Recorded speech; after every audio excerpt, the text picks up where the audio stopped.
से बोलो शिव शंकर भगवान की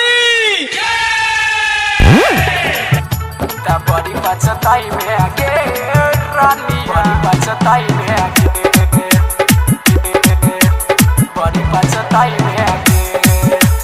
म्यूजिक बाय रियाज लोखरिया mix by DJ Kanchan Raj Muzaffarpur बड़ी बचताई में आगे भोले बाबा के दुआ मना दुल्हनी मन पई में आगे भोले बाबा के दुआ मना दुल्हनी मन पई में आगे गे रानिया नैता बड़ी पछताई में आगे गे छौरिया नैता बड़ी पछताई में आगे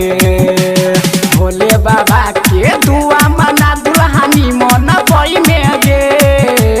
भोले बाबा के दुआ मना दुल्हनी मन पई में आगे गे रानिया नैता बड़ी पछताई में आगे गे छौरिया नैता बड़ी पछताई में आगे बड़ी पछताई में आगे रानी बड़ी पछताई में आगे mix by DJ Kanchan Raj Muzaffarpur योइले समारी जाय के मंदिर में जोल चढ़ाई दिए दुख सुख जे होतौ ते हाथ जोड़ के कही दिए हाथ जोड़ के कही दिए योइले समारी जाय के मंदिर में जोल चढ़ाई दिए दुख सुख जे होतौ ते हाथ जोड़ के कही दिए जाय गेल सावन मिलल छौ मौका खुशी मनई में गे जाय गेल सावन मिलल छौ मौका खुशी मनई में गे गे रानिया नैता बड़ी पछताई में गे गे छौरिया नैता बड़ी पछताई में गे बड़ी पछताई में गे रानी बड़ी पछताई में गे mix by DJ Kanchan Raj Muzaffarpur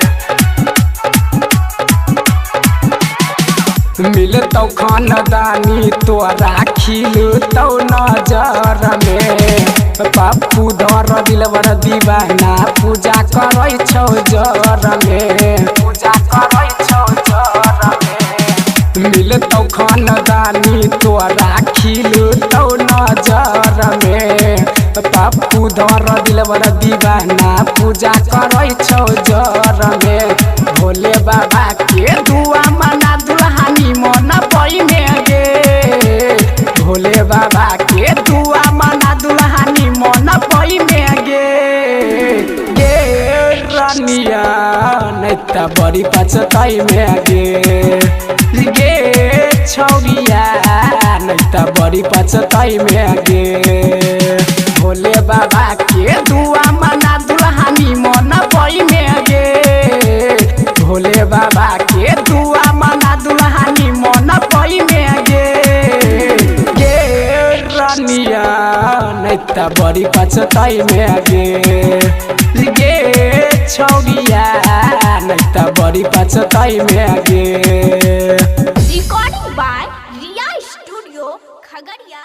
भदार।